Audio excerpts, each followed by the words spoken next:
Rose Brooks set her name beneath the final line of the household accounts with a pen that spluttered in the cold, then blotted the page clean before the ink could betray her hand. The room she called her own had been a linen closet before. Evelyn Brooks decided that temporary economies required permanent lessons, and the wall beside her narrow bed still carried the faint rectangle where shelves had once been fixed. She had 2 rooms now, if one was generous with language, a sleeping alcove and a second space scarcely wide enough for a washstand, a trunk, and the table where she worked each night by a lamp that smoked when the oil ran low. She had accepted those terms 3 months earlier in the solicitor's office on New Bond Street, trading her immediate claim to her father's inheritance for 1 year of solvency, while her mother's debts were regularized. The word had sounded civilized. The consequences were not. At 5:30, she folded the ledger, tied it with plain tape, and slid it beneath the loose board by the hearth, where she kept all documents that mattered. Her mother controlled the keys to every drawer in Hawthorne House and counted candles as if light itself were a vice. But Evelyn did not search floors she considered beneath notice. Rose rinsed the nib in cloudy water, buttoned the same brown morning dress she had altered twice to hide thinning seams, and wound her hair in a knot, tight enough to survive the stairs. Pip, her terrier, thumped his tail against the trunk and watched her with bright black eyes, alert to routine, loyal to the hour. She touched his head once, then rose and lifted the breakfast tray from the sideboard in the passage. The climb to the family floor was one she made each day with the concentration of a servant and the memory of a daughter. Hawthorne House had been built to impress men who arrived by carriage and never carried anything heavier than opinion. Marble tiles shone in the first corridor. Portraits crowded the landing walls, and the gilt mirror opposite the morning room doubled every gesture of deference. Rose passed beneath the painted faces of Brooks' men who had owned shipping shares and city lots and political friendships. Their wives existed in miniatures near stair turns, soft shoulders and harder jewels. None had looked as if they had ever asked permission to spend sixpence. She entered the breakfast room without being announced, because no one announced her any longer. Evelyn sat by the fire in pale blue wool and amethysts too heavy for the hour, turning the pages of the invitations that had arrived overnight. Not one carried Rose's name.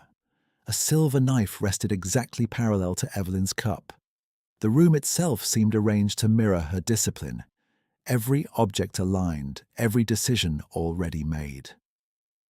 When she looked up, her gaze travelled once over Rose's dress, her gloves, the tray. Assessment completed. "You will attend the solicitor at noon," Evelyn said. "Mr. Crichton has revised the trust language." Rose set the tray down, unfolded the napkin, and poured tea before answering. "Very well." Evelyn selected a card from the stack and held it between 2 fingers as if testing cloth quality. "Lady Wren is receiving on Thursday. You will accompany me and remain quiet unless addressed." "Yes, Mother." The next statement arrived in the same measured tone. "You will marry Mr. Bell by Michaelmas. The arrangement is final." Rose placed the sugar spoon beside the bowl with care so precise it might have been devotion. A pulse beat in her injured right wrist from last week's mending, where a needle had gone too deep and left the joint stiff in damp weather. She kept her voice level. "As you wish." Evelyn's expression did not shift. Cruelty from another woman might have arrived hot, personal, almost intimate. Evelyn's never did. It came cool as bookkeeping, with the boredom of someone correcting columns. "You are 27, Rose. Your practical value declines each season.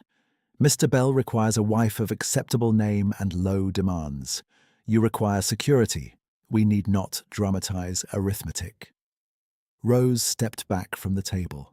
She did not ask whether affection was expected or whether consent had become decorative in this house, or whether her father would have recognized what had been made of his daughter and his money. Questions consumed breath and altered nothing. She gathered the empty envelopes from the sideboard instead and aligned them by size for the fire. Evelyn reached for her cup. "Leave the hound in your rooms today. Mrs. Farley complains that animal hair has been found in the west stair carpet." Pip did not use the west stair. Then instruct him to confess. For one moment, dry and sharp, humour threatened to rise in Rose's throat. It died before it reached her mouth.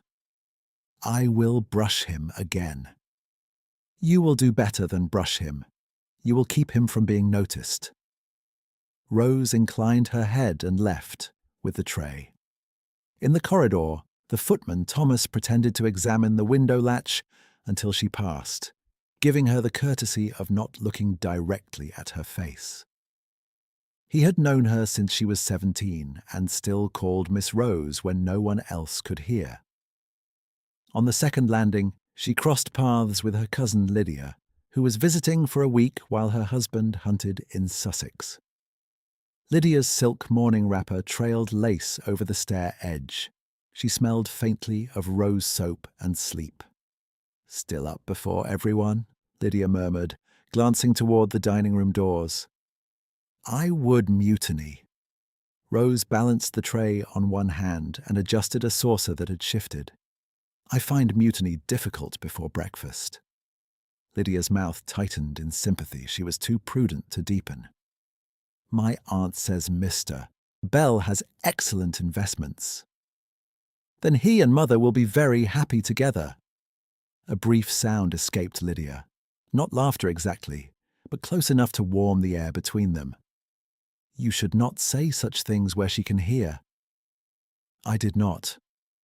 Rose continued down to the service corridor, where stone replaced carpet and steam from the kitchens fogged the lower panes. The day had not properly begun, yet the machinery of the house was already in motion. Copper pans ringing, scullery maids carrying coal, the cook issuing orders clipped to half syllables.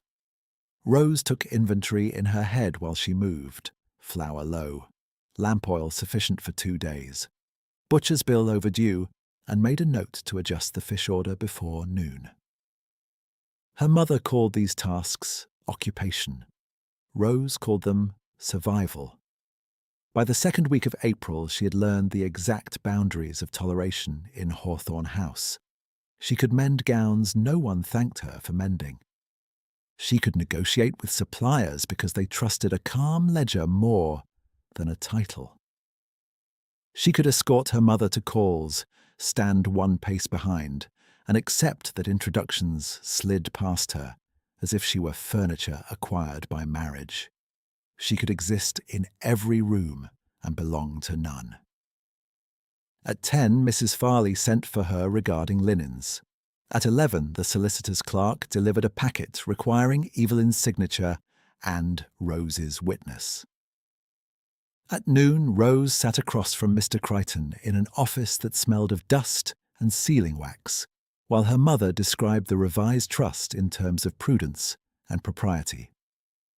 Mr. Crichton did not meet Rose's eyes when he explained that her annual allowance remained contingent on cooperative conduct and timely marriage. "Standard protective language," he said, tapping the page with one pale finger.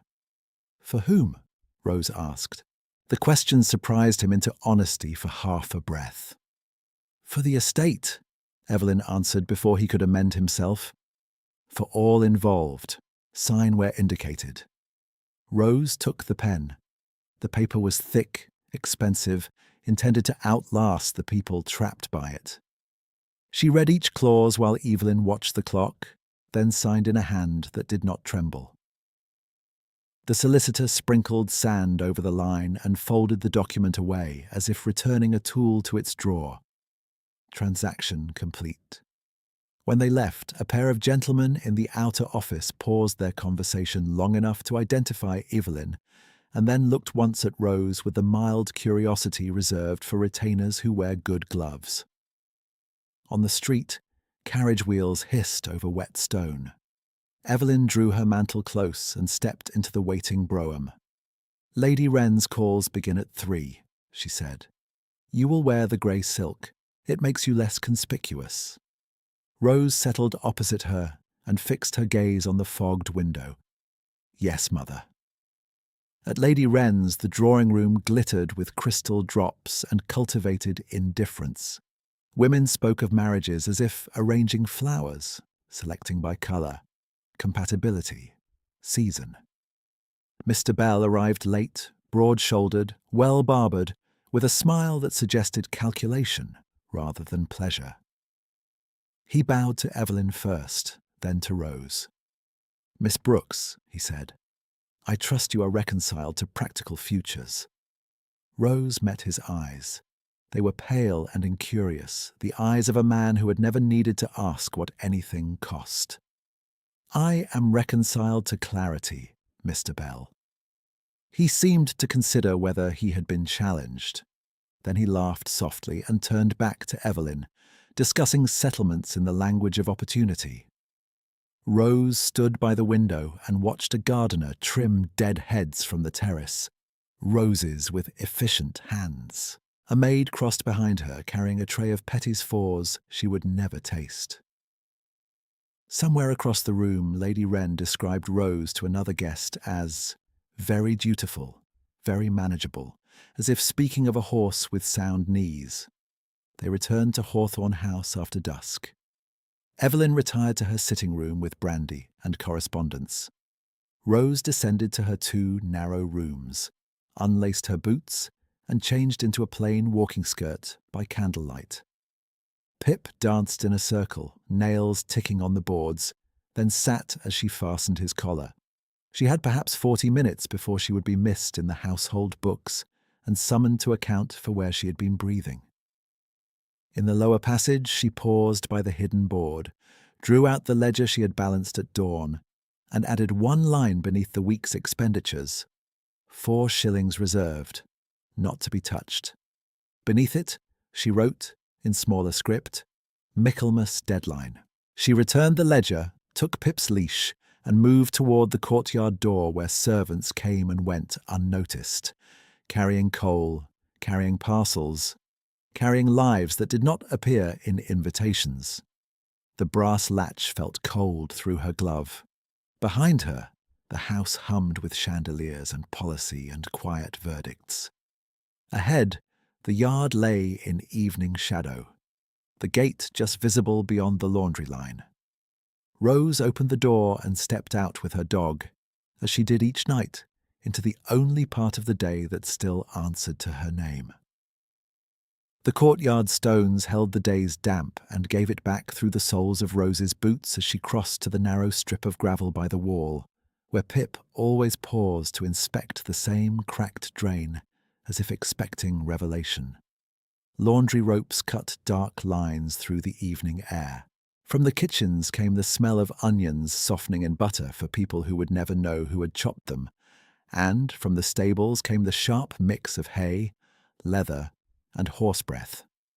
This was the rear face of Hawthorne House, the side no guest admired, and Rose preferred it because nothing in it pretended. She kept Pip close, 1 hand on the leash, the other tucked into her skirt pocket where 2 coins warmed against her palm. She had meant to save both for lamp oil. When she saw Mrs. Dent, the oldest laundress, struggling with a basket of damp linens near the scullery steps, she crossed without announcing herself and took 1 handle. "You will ruin your gloves, Miss Rose," Mrs. Dent said, breathless but smiling with only half her teeth. "They are already ruined," Rose replied. Together they carried the basket inside, past the copper, where steam clouded the windows. "Mrs." Dent coughed into her sleeve, a dry sound that scraped more than it broke, then set the basket down and pressed her hand to the small of her back. "Did the apothecary send the liniment?" Rose asked. "He sent the bill." Rose set one coin on the edge of the table between folded sheets. Then send Thomas with this and say it is from the household petty cash. Mrs. Dent looked at the coin, then at Rose. Mrs. Brooks will count. Then tell her the onions were dearer. Mrs. Dent gave a tiny nod and closed her hand over the silver. No more words were needed. In Hawthorne House, gratitude was often a glance and a faster step. By the time Rose and Pip reached the gate at the end of the yard, the sky had gone from slate to ink. She took the short route along the mews behind the neighbouring townhouses, where carriage lamps flickered one by one and men in dark coats climbed down from polished wheels with packages, bouquets, invitations, futures. Pip trotted ahead with purposeful dignity, tail level, ears pricked toward every sound. Rose followed the path she always followed, past the baker's shuttered rear door, past the chapel wall where candlelight leaked through stained glass, and painted thin bars of colour across wet stone, then back again before anyone in the main house thought to ask where she had gone. Inside, she dried Pip's paws on a rag she kept by the stairs, and carried the cloth to her room so no one could accuse the dog of leaving traces. The lamp smoked when she lit it. She adjusted the wick with a hatpin and sat at her narrow table with the grey silk gown Evelyn had ordered for Lady Wren's evening call. One seam had already split at the waist, where Evelyn had insisted the bodice be drawn tighter. Rose unpicked the stitches, reset them by a 1/4 inch, and worked until the fabric lay smooth again. At 9 there was a knock on her door, so polite it could only be Lydia.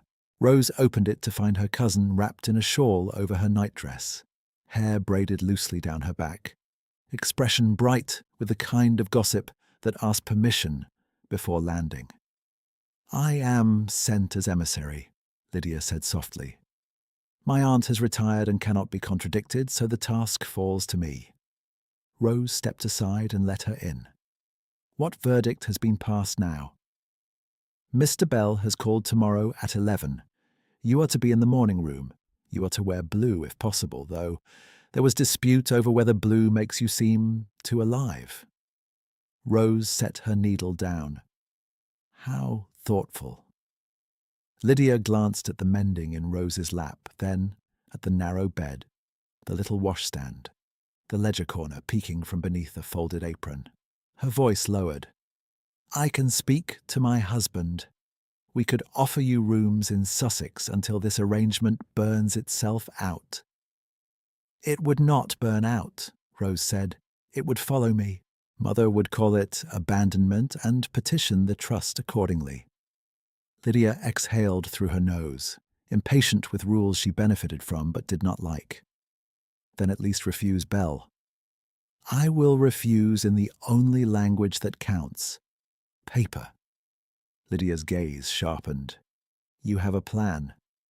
"I have arithmetic," Rose said. "They are not the same, but they keep one upright." Lydia touched her wrist once and left, without pressing further. Rose closed the door, stitched until the clock in the servants' hall struck 10, then wrapped the grey gown in tissue and set it over the chair. Pip slept curled against the trunk, paws twitching in dreams.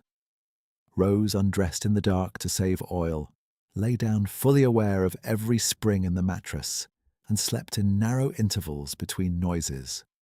A carriage returning after midnight, a maid's hurried steps at 2, someone laughing too loudly in the corridor above at 3:30. At 5, she rose. At 5:30, she carried the breakfast tray upstairs. Evelyn ate half a poached egg, dictated 3 notes, and informed Rose that Mr. Bell had advanced his visit to 10:45 because his broker required him in the city by noon. "He values punctuality," Evelyn said. "Then he and the clock may be very happy together," Rose answered before caution reached her tongue. Evelyn looked up slowly, amethyst catching fire in the morning light. "Do not mistake tolerance for weakness. You are still under my roof." Rose poured tea. "I am aware of the architecture." Evelyn's mouth thinned, then smoothed. "You will walk that dog in the service court only. Lady Fenton is calling this afternoon. I will not have mud at the front steps." Rose inclined her head and took the empty plate away. By 7, she had checked the pantry invoices, revised the butcher order by 1 cut, and climbed 2 flights with a stack of linens because a maid had twisted her ankle on the back stairs. At 8, she sat for 6 minutes with cold tea and added columns in the household ledger while Pip waited under the table, chin on paws, patient as a witness. At 8:15, Mrs. Farley asked for coal tallies. At 8:30, Thomas asked if Rose would review a letter he meant to send his sister in Manchester because he feared he had made his meaning too plain. At 9, the bell in Evelyn's room rang twice, and Rose went. By the 3rd week of April, the pattern had hardened into ritual so complete that each hour seemed printed in advance, with only the handwriting changing. Rose moved through it, because motion was a kind of refusal. If she stopped, she would become exactly what Evelyn called her, a practical asset waiting to be transferred. At 10:30, Mr. Bell arrived with polished boots and a gold watch chain. Rose stood in the morning room window recess with her hands folded, while he discussed rail shares with Evelyn, and referred to Rose only in the 3rd person. "Her temperament appears manageable," he said, turning a teaspoon between finger and thumb. "I prefer no dramatics." Evelyn stirred her tea once without looking at Rose. "She has been corrected." Rose looked at the garden beyond the glass, where a blackbird hopped along the edge of the fountain, free in every direction and indifferent to titles. When Mr. Bell finally addressed her directly, his tone suggested kindness performed for the record. "Miss Brooks, do you ride?" "When required." "I dislike ladies who insist on speed." "I dislike horses who insist on dullness," Rose said. His eyes narrowed, calculating whether wit could be trained out by marriage. "A household runs on agreement." "On competence," Rose said. Evelyn set her cup down with deliberate softness. "Rose will excuse us. We are discussing settlements." Rose curtsied and left.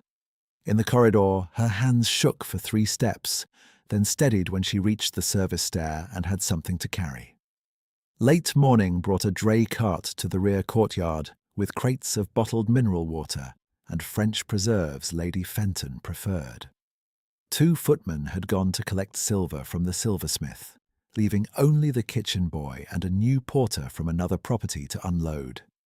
The driver cursed at the angle of the cart, rain beginning as a fine mist that made wood slick and bad tempers quicker. Rose had Pip on his leash, because there had been no other hour for his walk, and she tied him briefly to the ring by the wall while she stepped in to lift the smaller crate from the edge before it tipped.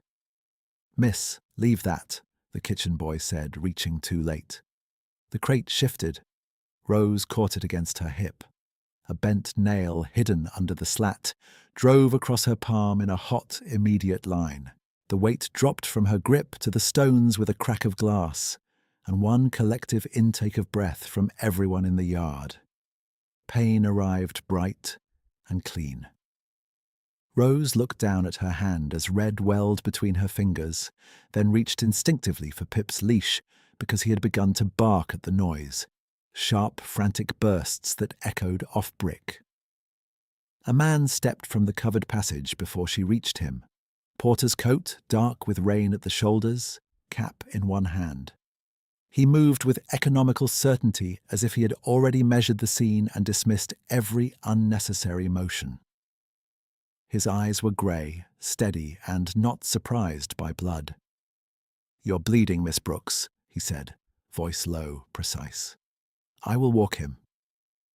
Rose held the leash tighter for half a second, assessing him. His cuffs were plain and clean despite the weather. His hands, when he extended one toward Pip, were not soft, not rough, simply capable. "I can manage both," she said. He met her gaze without challenge. Not with that hand. Behind them, the driver muttered about broken bottles. The kitchen boy hovered uselessly with a rag. Pip strained toward Rose, anxious, then paused when the man clicked his tongue once, quiet and assured. The dog sat. Rose released the leash. The man inclined his head, almost formal. Have Mrs. Dent wash the cut with boiled water before it closes. Nails from freight wood carry filth. You seem very certain. I have seen preventable fevers, he said. He turned and walked Pip toward the gate. The terrier looked back once, then trotted beside him as if they had practiced it. Rose stood in the drizzle with her injured hand wrapped in the kitchen boy's rag and watched the porter's measured stride disappear into the mews. She became aware a moment later that she had never seen him in this courtyard before, yet no one stopped him, and no one asked his name until she did, when he returned 30 minutes later with Pip, calm, brushed of mud, and oddly proud. He gave her the leash and answered in the same quiet tone. Hail, Miss Brooks, Mr. Hale. Thank you, Mr. Hale, Rose said because gratitude cost less than suspicion in a crowded yard, and because Pip stood at her knee, untroubled, as if this arrangement had not been strange at all. Mr. Hale touched 2 fingers to the brim of his cap and stepped back, giving her room to reclaim the leash without brushing her injured hand. Then he turned toward the covered passage and disappeared into the dim corridor that led to the service stairs. Only when he was gone did the kitchen boy remember to breathe loudly and begin apologizing for the dropped crate. Rose sent him for a broom, sent the driver for a replacement invoice, and let Mrs. Dent pull her to the laundry sink where steam rose in wet gusts. The boiled water bit like fire when it met the cut. Rose did not flinch until the second rinse. He was right, Mrs. Dent muttered, peering at the wound through spectacles she used for mending. Filth in freight nails. You would have had swelling by tomorrow. Rose kept her eyes on the copper tap. Do we have clean lint? In the blue tin. She dressed the wound herself, wrapped it in linen, and tied the knot with her left hand. By the time she returned to the yard, Thomas had arrived. The broken glass was swept, and the house had resumed its usual rhythm, swallowing incidents before they could become stories. Evelyn did not ask why Rose's glove was missing at luncheon.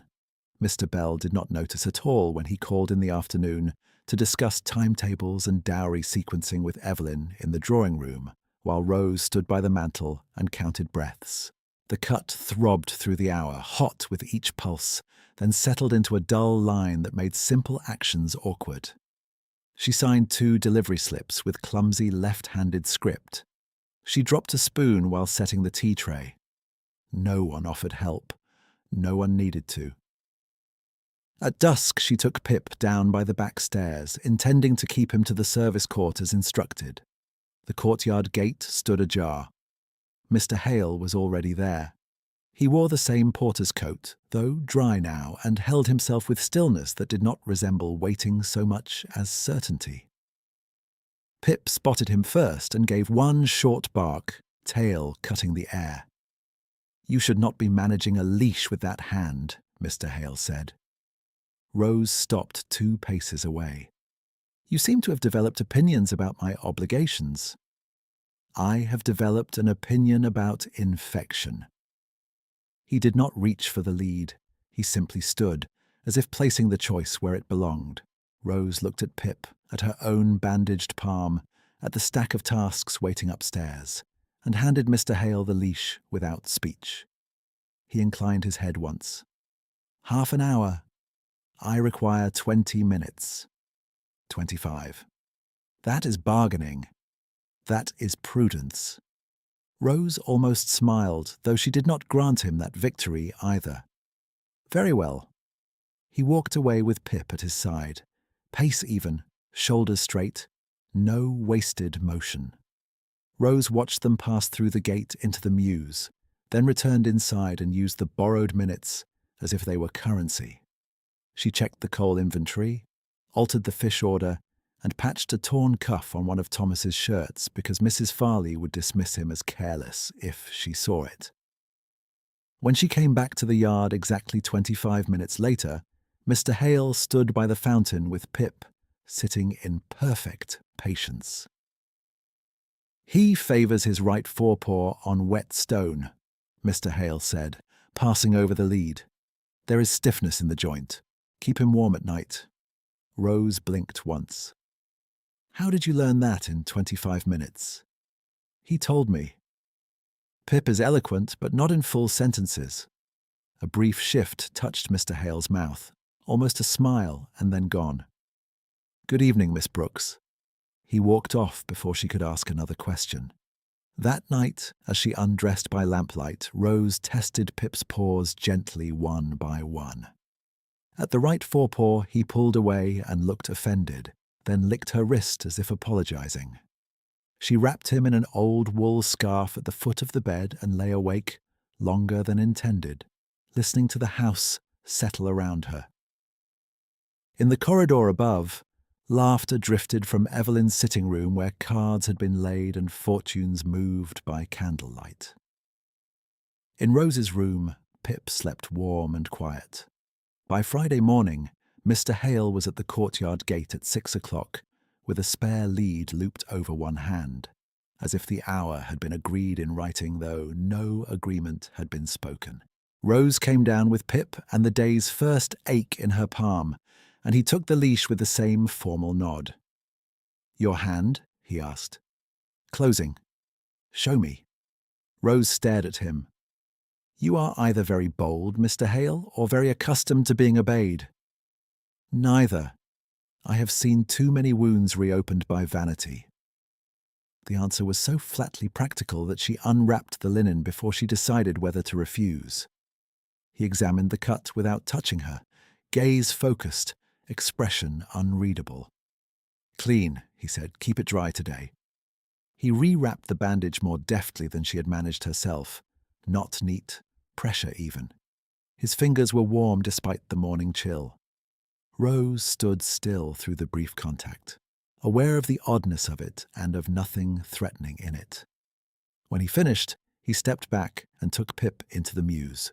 Rose remained by the gate for a moment longer than necessary, flexing her hand against the fresh wrap and feeling, with a small private surprise, that someone had looked at her as if damage were a problem to be solved rather than an inconvenience to ignore. The recognition was so slight she could have dismissed it. She did not. 3 days later, on Sunday, she left Hawthorne House early with Pip and a bonnet she had mended twice at the brim, intending to stand at the back of St. Jude's Chapel, where no one tracked her attendance.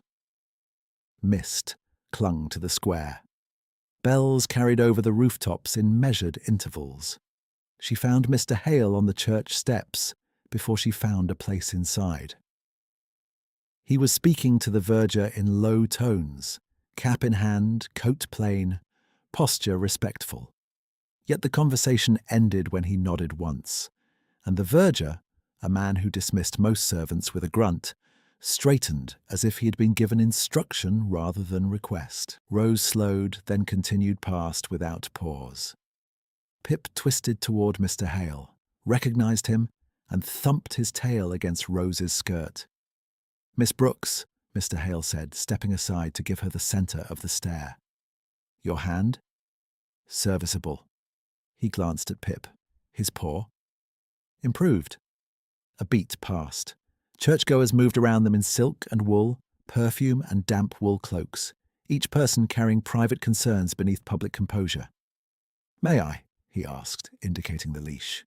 "For the service?" "For the stairs after. Crowds jostle." Rose held his gaze a moment, then gave him the lead. "Return him to me before the final hymn. Evelyn dislikes delays she cannot account for."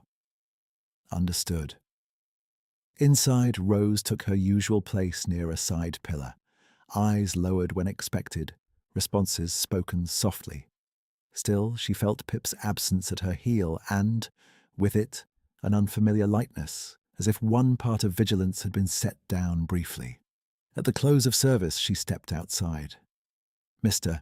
Hale stood exactly where he had said he would, Pip calm beside him, leash folded in his left hand with military neatness. He handed it back. You had rain overnight in your corridor. The third step from the bottom is slick. Rose frowned. How would you know the state of my corridor? I used it this morning. For what purpose? To avoid the ladies in plumes at the front. She should have laughed. Instead, she studied him, the unremarkable coat, the careful diction, the restraint, not merely competent, deliberate. By the end of that week, the 6 o'clock exchange had become part of the house's machinery. Mrs. Farley noticed only that Pip no longer tracked mud across the lower passage. Thomas observed that Rose reached the breakfast tray with both hands free. Evelyn did not ask who had improved the dog's discipline. She accepted the improvement as if it had arisen from her own instruction. Rose let that assumption stand. What she did not let stand, even in private, was ignorance. She began to watch. On Tuesday evening, returning from the cellar with lamp oil, she met Mr. Hale in the east stairwell, where only household staff used the back turns. He moved aside for her at once, but as she shifted the crate on her hip, it tilted. He caught the weight before it slipped, one hand under the box, no strain visible. You are carrying too much, he said. There is no one else on this stair. There is now. He took half the load without waiting for consent and climbed beside her in silence, matching her pace exactly. At the landing outside the conservatory corridor, 2 stable boys came barreling through with saddle blankets and stopped short at the sight of him. Mind the corner, Mr. Hale said quietly. Both boys straightened so fast their boots scraped stone. Yes, sir. Sir. The word landed and was gone before Rose could turn it over. Mr. Hale handed her the crate at her door, touched the brim of his cap, and walked on, as if nothing in the exchange had required explanation. On Wednesday, a coal merchant arrived furious about delayed payment, voice carrying across the rear court, while maids pretended not to listen. Rose stepped out with the ledger and began to explain the revised schedule. The man interrupted twice, louder each time. Then he saw Mr. Hale crossing the yard with Pip and checked himself mid-sentence. Mr. Hale, the merchant said, temper collapsing into caution. I did not know you were on this property today. I am, Mr. Hale replied. The merchant looked back to Rose, suddenly agreeable. A fortnight will do for the balance, Miss Brooks. We are all reasonable people. After he left, Rose closed the ledger and kept her expression neutral. You seem to improve negotiations merely by standing nearby. Some men prefer an audience to an answer, Mr. Hale said. Remove the audience, and they rediscover arithmetic. You speak as though you have managed men with larger egos than coal suppliers. I have managed men. No elaboration, none offered. Thursday brought a veterinary pamphlet folded once and left on the crate outside Rose's door. No signature, no seal. The paper was expensive, cream stock with a discreet watermark from a printer on Albemarle Street. Inside, one paragraph had been marked in precise ink regarding early joint stiffness in small terriers and the value of dry bedding. The handwriting was compact and elegant, the sort taught by private tutors, not copied from account books by candlelight. Rose took the pamphlet to her table, read it twice, and slid it into the ledger beneath flour tallies and butcher debts. She told herself she kept it for Pip. On Friday, as she crossed the conservatory corridor with a basket of mended napkins, she found Mr. Hale at the far window speaking with Lady Agnes Ashford, the dowager, who had occupied the top floor since winter and was spoken of in the house as if she were a visiting weather system, present influential, and best observed at a distance. Lady Agnes wore severe black silk and pearls like punctuation marks. Her profile was unmistakable even in half light. Rose would have retreated, but Lady Agnes turned first. "Miss Brooks," she said, voice clear and unsentimental, "your dog has ceased terrorizing my spaniel. This is an improvement." Rose curtsied, basket balanced against her hip. "I am glad to hear it, my lady." Lady Agnes's eyes, pale and sharp, moved from Rose to Mr. Hale and back, with a calculation Rose could not read. "Mr. Hale has a civilizing influence on unruly creatures." "So I have observed," Rose said. A line near Lady Agnes's mouth shifted. Not quite approval, not quite amusement. "Carry on." Rose did. She walked past with the basket, pulse steady, and did not look back until she reached the service turn. When she did, Mr. Hale was no longer at the window. That evening at 6, he was at the gate as usual. Pip whined with expectation, already leaning toward him. "You are punctual, Mr. Hale," Rose said, handing over the lead. "I dislike wasting daylight." "In March you would have had very little to waste." "Then we used lanterns." Rose paused. "We." He looked down at Pip, then back at her. "The men in my old post. Habit remains." It was the first personal fact he had offered, and even that arrived clipped, as if measured for safety. Rose nodded once and let it stand. He took Pip through the gate into the fading light, and she returned to Hawthorne House carrying a basket of folded linens, a mind full of practical concerns, and one persistent, inconvenient awareness. Each day, the same man appeared at 6, saw what others stepped over, and left her with more questions than he ever answered. Rose crossed the service passage with the empty linen basket balanced against her hip, and found the lower corridor too quiet for that hour. Quiet in Hawthorne House never meant peace. It meant someone had already decided what would be ignored. The cough came first from behind the laundry door, then from the scullery, then from the maid's room beside the coal store. Not one dramatic fit. A steady tearing sound, dry at first, then wet, followed by apologies from women who had no spare breath and no permission to stop working. Mrs. Dent was still standing at the copper when Rose entered. Sleeves rolled, hair pinned badly, skin grey beneath its usual flower-pale cast. "You should be in bed," Rose said. Mrs. Dent shook her head and reached for a sheet. "There are 14 tablecloths for Thursday dinner. Mrs. Farley has counted them twice." Rose took the cloth from her hands. Heat rose from the older woman's wrist like a stove door left open. "You are burning." "I have been warmer." "Sit." Mrs. Dent did not move. Rose set the sheet down, took her by both shoulders, and guided her to the bench by the wall, with the same calm force she used on overloaded accounts and stubborn suppliers. The laundress coughed into her apron until her eyes watered. Thomas appeared in the doorway carrying coal scuttles and froze. "Miss Rose?" "Fetch hot water, then run to Linley's apothecary and ask for fever powder and willow bark," Rose said. "Tell him it is urgent." Thomas glanced toward the upper stair. "Mrs. Brooks ordered no additional household expenses this week." Rose untied the purse at her waist and counted 3 coins into his palm. "Then this is not a household expense. Go." He went. At noon, Evelyn sent down a message through Mrs. Farley. Lower staff were to continue duties with handkerchiefs and vinegar cloths.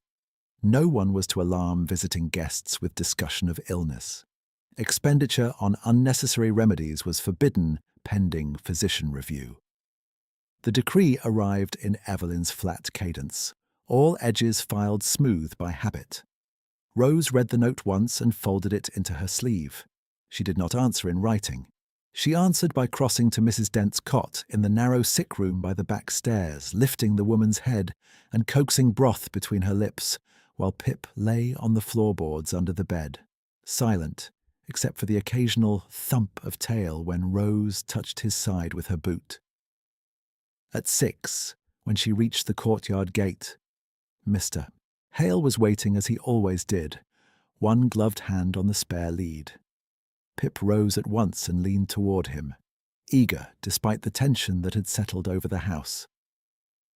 "Your dog has learned to watch doors," Mr. Hale said, taking the leash. "He has learned this house." Mr. Hale looked past her to the lit windows above the service wing. "Mrs. Dent is ill." Rose went still. "How do you know?" "I visited her." "Why?" His expression did not alter. "Because someone should." The answer might have irritated her if she had not heard the same practical insistence in her own voice all day. She folded her arms against the evening chill. "The apothecary has sent powders. They are insufficient." "What is missing?" "Meat broth. Citrus if I can find it. Dry sheets that are not already promised upstairs. Time." Mr. Hale nodded once, as though receiving a report from an equal. "And money." Rose held his gaze, then looked away first. "Money does not multiply because one names it." He clipped the lead to Pip's collar. "No, it moves when someone chooses." He turned toward the gate. Rose nearly called him back, not for aid but for caution. Any visible intervention from him would travel through servants' whispers and land in Evelyn's drawing room by morning. She said nothing. He walked Pip into the mews and disappeared into the dim line of lamps. That night, Rose sat at her table with the accounts open, adding columns that refused mercy. Flour, coal, lamp oil, physician's call, fever powder, broth bones. She subtracted her reserved Michaelmas sum and watched the margin collapse. When she opened the little tin where she kept her own salvageable possessions, she found 2 silver buttons, 1 cracked garnet comb, and her father's brass pencil case with no resale value at all. Not enough. Her gaze shifted to the cedar box on the top shelf, the one Evelyn had ordered moved down months ago and never opened since. Rose had repacked it herself.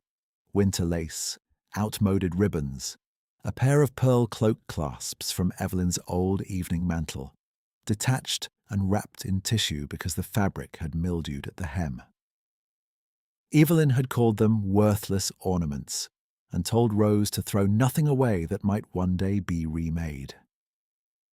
Rose stood on the chair, brought the box down, and unfolded the tissue. The pearls were small but true, each with that soft interior gleam moneyed women called modesty and men called value. She closed her fingers around them until the edges pressed into her skin. By the first Monday of May, 3 maids and the scullery boy were confined to cots, and Mrs. Farley had begun speaking of containment as if illness obeyed hierarchy. Rose left Hawthorne House at 7:30 with a basket over her arm and Pip at heel, papers tucked beneath stale bread to preserve appearances. She did not take the front route toward Bond Street where anyone might recognize her. She cut through the mews, crossed behind the chapel, and entered a narrow lane of second-hand dealers where shutters opened early and no one asked gentlewomen for introductions. The jeweller who bought broken ornaments worked behind a scratched glass counter under a sign that had lost 3 letters to weather. He looked up when she entered, eyes pausing at her mended cuff, then at the pearls in her palm. "No receipt with initials," he said. "No stamp." "Cloak fittings," Rose answered. "Old household trim." He weighed them, rubbed one against his tooth, and named a price meant for desperation. Rose named another. He huffed, named a third. She held out her hand to take the clasps back. "Wait," he said. "You bargain like a barrister's widow." "I bargain like a woman with a sick household." He paid in coin. Rose crossed directly to Linley's apothecary, bought fever powders, willow bark, camphor rub, clean lint, and 2 jars of preserved orange peel at extortionate cost, because Linley had heard, as all tradesmen had heard, that Contagion had reached the back wing of Hawthorne House. She paid cash and instructed delivery to the service gate with no name attached. Linley raised his brows. Anonymous charity? Anonymous necessity? When she returned, she gave Thomas exact instructions. You will tell Mrs. Farley the Church Relief Committee sent supplies for the lower staff. If questioned, you do not know which committee member authorized it. Thomas blinked. I have never spoken to a committee in my life. Then your ignorance is an asset. Keep it. He hid a smile and carried the box downstairs. Rose spent the next 2 days dividing broth portions, changing wet sheets, and sleeping in 40-minute intervals, with Pip curled against the sick-room door, as if he, too, had taken up watch. She missed one 6 o'clock exchange, then another. On the 3rd evening, when she finally reached the gate with shoulders aching and hair half fallen from its pins, Mr. Hale was there. He said nothing about her absence. He only took Pip, glanced once at the shadows under her eyes, and returned 20 minutes later with a parcel wrapped in plain brown paper. For Mrs. Dent, he said. Rose frowned. I cannot accept payment from you. It is not payment. She unwrapped the parcel. 2 clean flannel night shifts, heavy enough for warmth, and a tin of beef extract from a supplier whose labels never appeared below drawing-room level. You should not have done this, she said quietly. Neither should you, he replied, eyes on the bundle in her hands. Yet here we are. Rose looked up sharply. I do not know what you mean. Mr. Hale's expression remained composed, but something in it softened at the edges. The jeweller on Curzon Lane keeps poor secrets. He told his porter a lady with steadier arithmetic than luck sold pearls for cash before breakfast. The porter has a cousin in this yard. Heat moved through Rose's face, not from shame but from the sudden loss of concealment.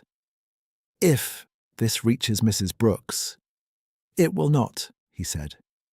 The certainty in those 3 words landed harder than any promise she had heard in years.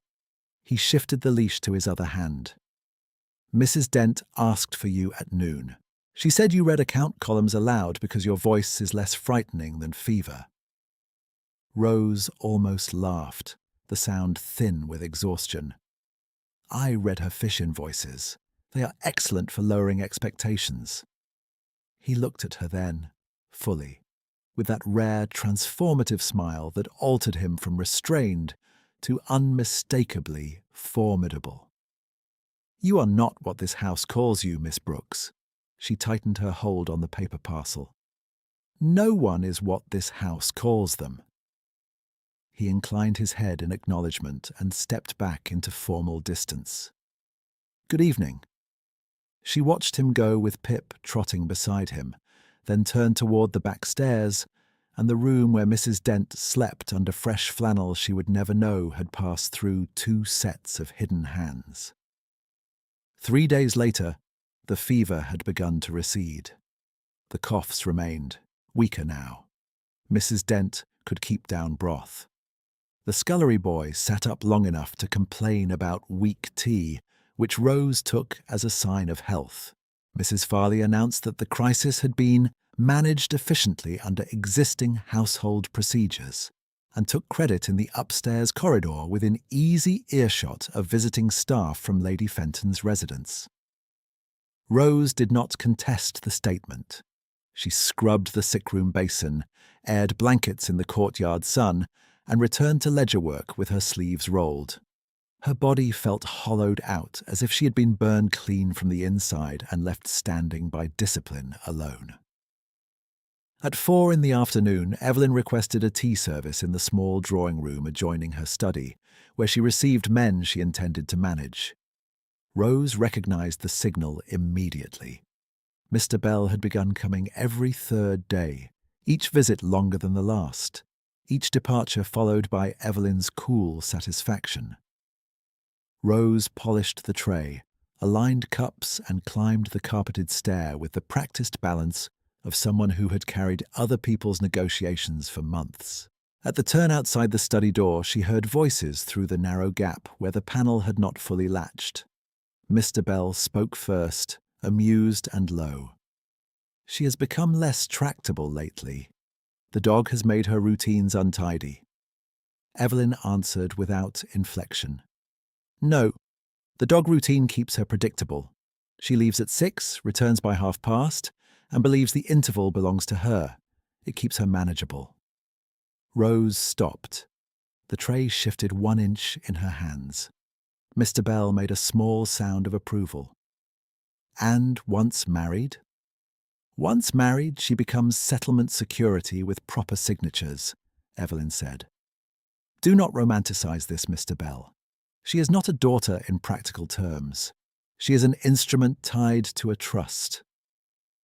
The porcelain handle cut into Rose's palm exactly where the old crate nail had scarred the skin.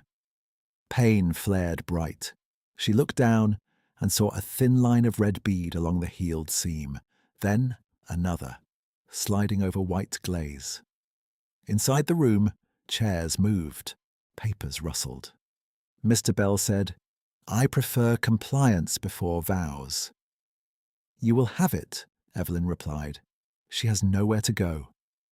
Something harder than tears formed inside Rose, dense and cold and steadying. She set the tray on the hall console with perfect care, lifted the edge of her apron, and wrapped it once around her palm to stop the blood from reaching the cuff. Her breath came shallow, then even. The corridor tilted for half a second and righted itself. A junior maid rounded the corner carrying a coal scuttle, saw Rose by the door, and faltered. "Miss Brooks, shall I announce—" "No," Rose said, voice level. She picked up the tray again with her uninjured hand guiding the weight. "I will carry it in." She nudged the door open with her shoulder and entered the room with the tea service balanced, her face composed, while the two people discussing her value turned toward her, as if nothing at all had been overheard. Evelyn sat nearest the fire with one hand resting on the settlement papers. Mr. Bell opposite her with his hat and gloves on the side table, already arranged as though his claim had been approved in principle and only signatures remained. "Set it there," Evelyn said, indicating the low table between them. "And remain. Mr. Bell has a practical question." Rose lowered the tray, aligned the cups, and poured without haste, though her palm burned beneath the apron wrap. The scent of bergamot rose in a clean thread through the room's stale heat. Mr. Bell took his cup and looked at her, as a man looked at a field map. "I should like to establish your habits after marriage," he said. "I value order." Rose met his gaze. "Then keep your own." A pause followed, thin and dangerous only because it was unexpected. Evelyn set her teaspoon down with measured care. "Rose is fatigued. The fever in the lower wing has encouraged melodrama." "Not melodrama," Rose said. "Fatigue." Mr. Bell gave a mild smile that did not reach his eyes. "You need not concern yourself with lower staff illnesses once you are in my house. My steward handles unpleasant details." Rose lifted the teapot and filled Evelyn's cup a second time before answering. "Unpleasant details keep houses standing." Evelyn did not look at her. "You may leave." Rose curtsied, turned, and reached the door before Evelyn spoke again, still in that even, bored tone that could make cruelty sound like furniture placement. "Return in 20 minutes. Mr. Bell will review the amended marriage clauses with you present. Bring your writing hand." Rose did not turn back. "As required." She closed the door softly behind her and stood in the corridor with the empty tray in one hand and blood cooling tacky against her palm. Her pulse had steadied into a hard, regular beat. Not panic, decision. 20 minutes was enough. She carried the tray down one flight, passed it to a footman without explanation, and continued to the service stair at a pace that drew no notice, because she always moved quickly. In her rooms, she locked the door, set Pip on the bed with a quiet command to stay, and crossed to the loose floorboard by the hearth. The ledger came out first, then the folded copy of the trust language she had taken from Mr. Crichton's discarded drafts weeks earlier, then the apothecary invoices she had paid in cash and marked by date. She spread all three on the table and read only the lines that mattered. Allowance contingent on cooperative conduct. Marriage compliance mechanism. Trustee discretion absolute. There it was in ink, stripped of euphemism. She had been turned into collateral with a pulse. Rose took a clean sheet and wrote in a hand still precise despite the pain. I, Rose Eleanor Brooks, relinquish claim to conditional family solvency advances administered under the Brooks Interim Trust, effective immediately, and request direct registration of my independent inheritance share under separate oversight, without maternal authority, without marital contingency. She sanded the line, shook the sheet once, and signed beneath it before she could be summoned upstairs. Pip whined low in his throat as she moved to the trunk. She packed one bag, 2 dresses, underlinen, her father's brass pencil case, the veterinary pamphlet with Albemarle watermark, and the narrow purse now light from medicines. She hesitated over the grey silk Evelyn favoured, then left it hanging. She took the wool shawl instead. From the corridor came distant steps, then Lydia's voice somewhere above. Then silence. Rose wrapped fresh linen around her reopened palm, this time tighter, pinned her hat, and crouched to Pip's eye level. "We are going up," she said. No barking. He licked her wrist once and stood. 40 minutes after she had carried tea into the drawing room, Rose left her 2 narrow rooms, with one bag in her left hand, her dog at heel, and documents tucked flat beneath the shawl against her ribs. She did not go toward Evelyn's study. She went to the north stair, the one guests never used, and climbed past the family floor, past the guest suites, past the dowager's apartments, to the top level where Hawthorne House changed character. The carpet gave way to runner strips, the ceilings rose, and the doors were fewer, heavier, each with discreet brass plates that named offices rather than bedrooms. At the final landing she found what she had come for. Crichton and Vale, estate solicitors, Hawthorne House office. The clerk outside the door stood when he saw her, startled by her hat, her bag, and the dog. "Miss Brooks, this office is by prior appointment." "I am aware." Rose held out the folded declaration. "Mr. Crichton has handled my trust instruments. I require immediate filing." The clerk reached for the paper, then stopped at the sight of blood seeping through her bandage. "You are injured." "I am occupied." He glanced at the closed inner door, uncertain. Inside, a chair scraped, then a voice she recognized said, "Let her in." Mr. Crichton stood by the desk with his spectacles low on his nose and an open deed before him. He looked older here than in Bond Street, smaller beneath the high windows, as if altitude had stripped away some practiced authority.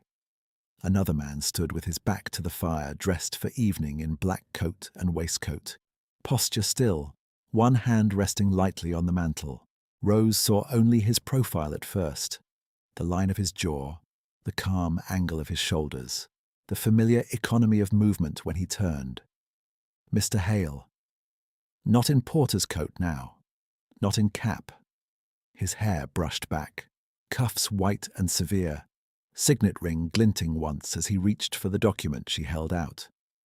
His grey eyes met hers with exactly the same steadiness he had worn in the rain by the crate, and for one suspended second the house rearranged itself in her mind. Stable boys saying "sir," merchants swallowing threats, Lady Agnes at the conservatory window, a verger straightening on church steps, expensive paper left at her door. Mr. Crichton cleared his throat. Miss Brooks seeks independent registration, it appears. Rose kept her gaze on Mr. Hale. I seek release. He crossed the room and took the declaration from her without touching her hand.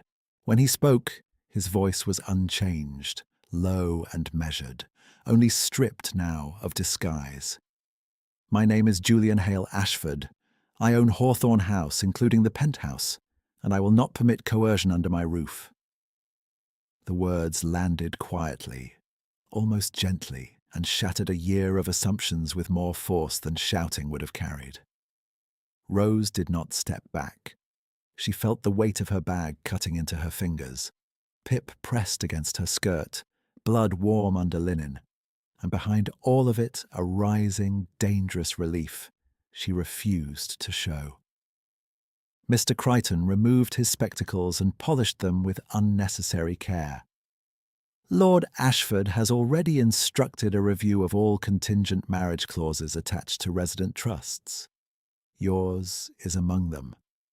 Already, Rose asked before she could stop herself. Julian, she could not yet think of him by any other name without effort, set her declaration on the desk and aligned it with the edge as if precision could steady the room. Your mother requested accelerated enforcement last week. That request required my signature as property principal. I declined. I began inquiries. Rose heard in that single line all the mornings at 6. All the tests she had not known were tests. She set the bag down at last and flexed her stiff left hand. I did not come for rescue, she said. His expression shifted by a degree, something like respect deepening into certainty. I know. You came to sever the chain yourself. Mr. Crichton opened a ledger and drew it closer. If you execute this petition now, Miss Brooks, your conditional allowance ceases at once. There will be no temporary bridge from the Brooks account. Understood. You may face public dispute if Mrs. Brooks challenges competency. I balance her books, Rose said. Let her challenge arithmetic. A faint sound escaped Julian, not laughter, but near it. He moved to the side table, poured water, and placed the glass within her reach. Sit before you sign, he said. You are bleeding through your bandage. Later. Now. Authority sat easily on him in this room, but it did not press on her. It made space. Rose took the chair because her knees had begun to register what her will had ignored. Pip settled at her feet immediately, chin on her boot. Mr. Crichton turned the petition toward her and indicated the signature line. She read every clause. No maternal proxy, no marital trigger, independent disbursement under court-recognized stewardship. She signed once, signed again where witness required. Mr. Crichton blotted the pages and sealed them with green wax. Filed as of this hour, he said. I will deliver notice to Mrs. Brooks in writing before dinner. The cost hit then, clear and unsentimental. No allowance tonight, no return to the old arrangement, no protected ambiguity. She had bought freedom with certainty and had done it with almost no money. Julian watched her fold her copy and slide it into her bag. There are guest rooms on this floor if you choose not to cross the family wing this evening. Rose lifted her eyes to his. In porter's wool he had looked competent. In black, he looked what he was, not merely powerful, but accustomed to being obeyed by men like Bell and solicitors like Crichton. Yet he waited for her answer as he had always done at the gate, choice held out, never seized. I will cross it, she said, on my own feet. He inclined his head once. Then you will not cross it alone. I will walk with you to the landing. She stood, took her bag, and nodded to Mr.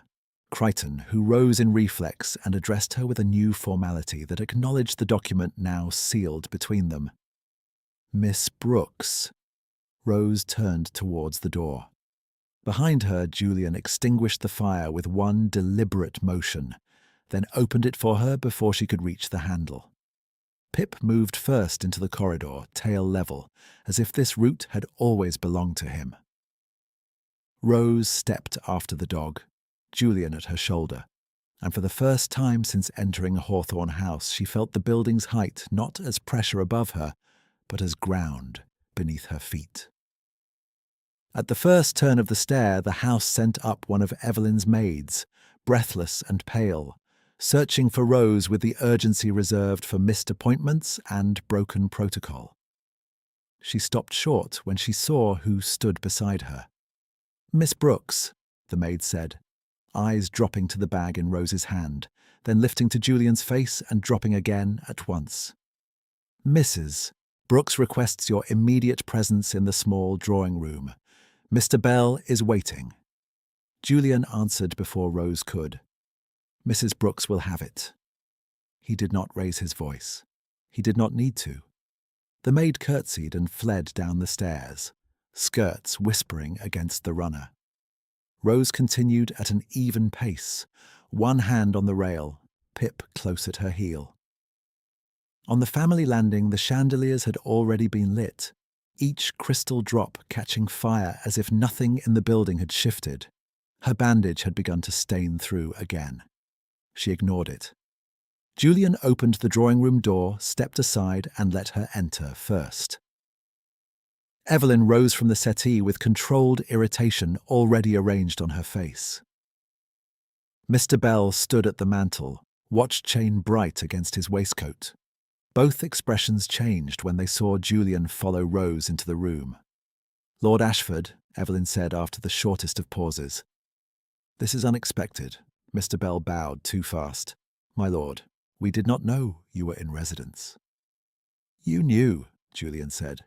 "You did not inquire." He moved to the writing table, placed a sealed packet there, and rested his hand beside it. Mr. Crichton entered directly behind him with the clerk and 2 ledgers, one bound in green calf, one in plain brown board. The clerk set them down and withdrew. The room tightened around silence. Evelyn's tone stayed flat. "If this concerns tenancy revisions, I am certain it can wait until morning. We are concluding private family arrangements." Mr. Crichton broke the wax on the packet and unfolded the first page.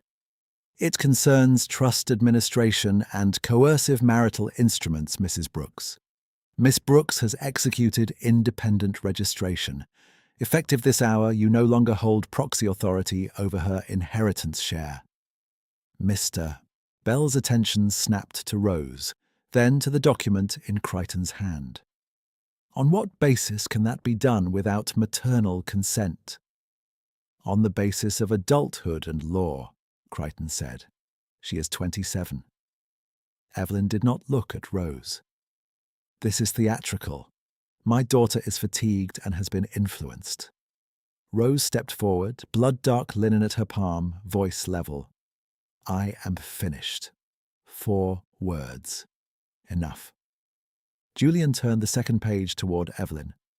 "Your request to accelerate marriage compliance under interim trust terms has been denied and entered into record. Further, access from the Brooks interim account to debt servicing against gaming liabilities is suspended pending court review." For the first time, Evelyn's composure fractured by a degree. Suspended by whose authority? "Mine," Julian said, "as property principal and co-signatory to enforcement clauses, and by Mr. Crichton's office, as of tonight." Mr. Bell set his cup down without drinking. "If the settlement is removed from immediate transfer, the timetable no longer serves either party." Rose watched him decide in real time that her usefulness had expired. He addressed Evelyn, not Rose. "I do not enter speculative marriages." Evelyn's jaw hardened. "You made commitments." "I made assumptions," He took his gloves from the side table. "Good evening." He left, without bowing to Rose. The door closed softly behind him, and with it went the last pretense of negotiation. Evelyn turned then, finally, and looked directly at her daughter, as if seeing a stranger where furniture had stood. "Do you understand what you have done?" "Yes," Rose said. "I can breathe." Crichton cleared his throat. "A practical matter remains. Miss Brooks has submitted household expenditure records related to recent illness in the lower wing.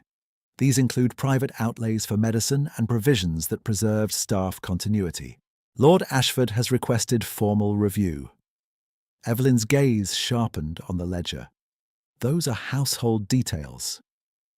"Those were human beings," Rose answered. No one spoke for several beats. Then Julian gathered the documents, nodded once to Crichton, and addressed Rose alone. "Come upstairs when you are ready. We will finish tonight." Rose inclined her head. "I need 10 minutes." He understood without asking why. "You have them." She left the drawing room with Pip and crossed to the north stair again. Not hurried, not hidden. In her 2 narrow rooms she knelt by the hearth, lifted the loose board, and removed everything she had protected there. The tied household ledger, apothecary invoices, the copy of the old trust language, and the veterinary pamphlet on Creamstock with its Albemarle watermark, and neat ink marks on Pip's stiff paw. She added the brass pencil case and closed her bag. At the door she looked back once at the bed that had taught her exact measurements of humiliation and endurance. She blew out the lamp, locked the room, and set the key on the corridor shelf outside where Mrs. Farley kept service duplicates. Not abandoned in panic, relinquished in order. When she returned to the top floor, she found not only Julian and Crichton in the office, but Lady Agnes seated by the window, black silk, severe as ever, hands folded over a walking cane she did not need. Thomas stood near the door with fresh tea, trying not to appear awed by the company. Mrs. Dent, wrapped in one of the flannel shifts Julian had brought, sat in a straight-backed chair with dignity and visible fatigue. Rose stopped on the threshold. "Mrs. Dent should be in bed." Mrs. Dent sniffed. "I was summoned as witness, not invalid." Lady Agnes tapped the cane once. "And I was summoned because men become inventive when money moves." "Sit, Miss Brooks." Rose did, setting the bag on her knees. Crichton opened the green ledger. "These entries," he said, "match supplier marks from Linley's apothecary and kitchen receipts delivered through service channels. Anonymous origin confirmed by cash transactions." Thomas spoke before fear could stop him. "She paid it, sir. Miss Rose did. Told me to blame onions." A dry line touched Lady Agnes's mouth. "At last, an honest conspiracy." Crichton nodded and made a notation. "The expenditures are now recognised as reimbursable under estate emergency welfare provisions.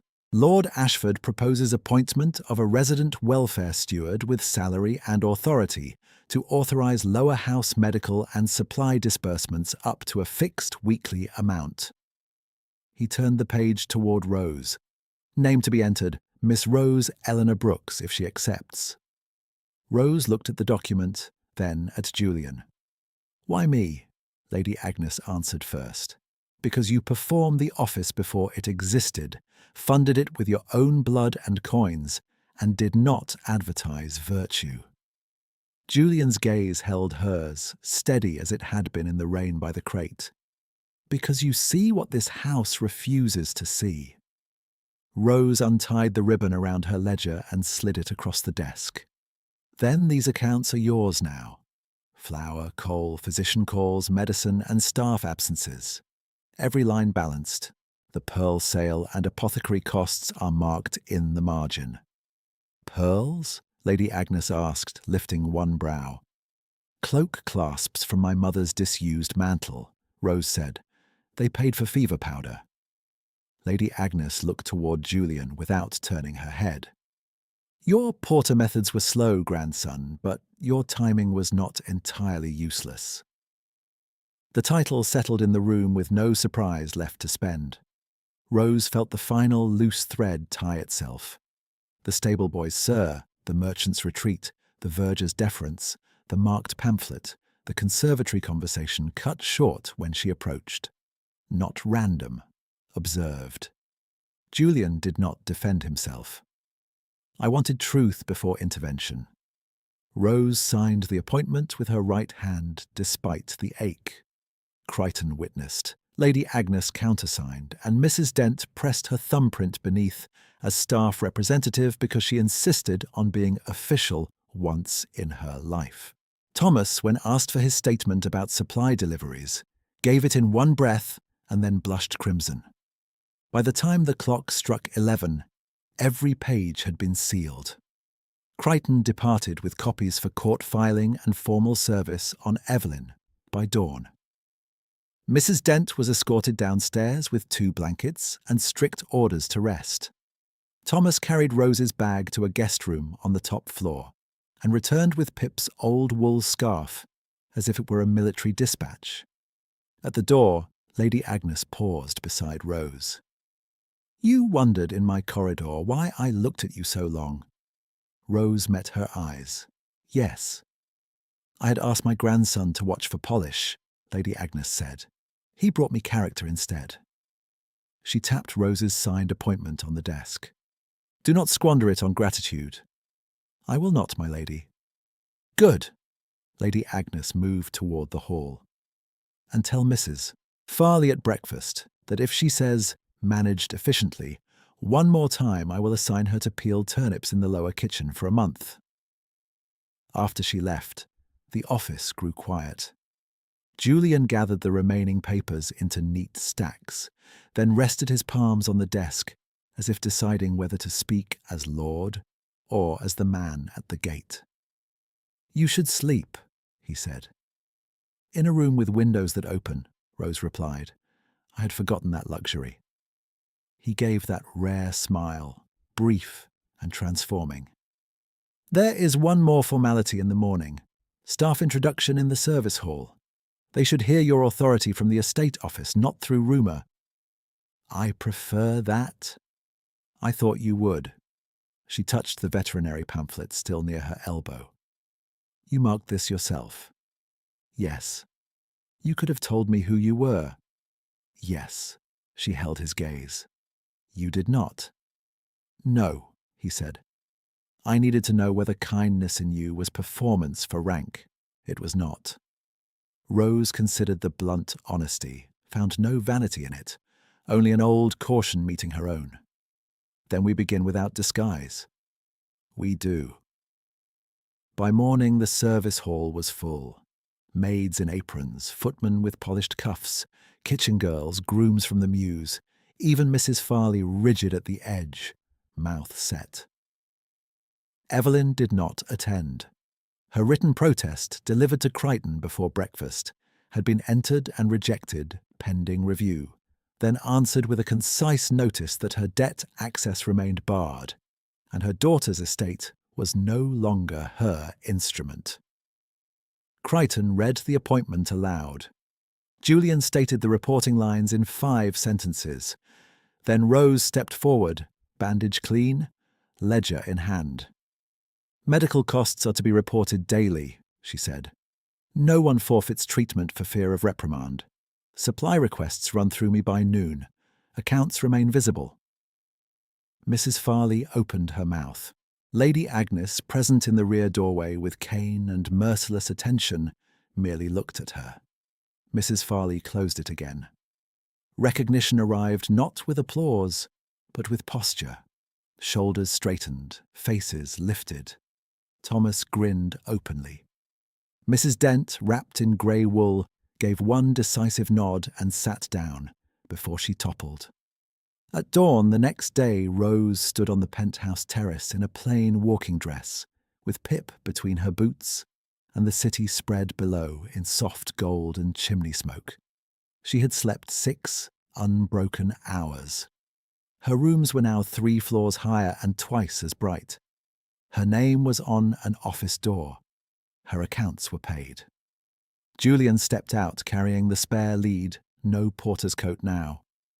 Only a dark morning jacket and that same measured stillness she had trusted before she understood it. "May I still walk Pip in the morning?"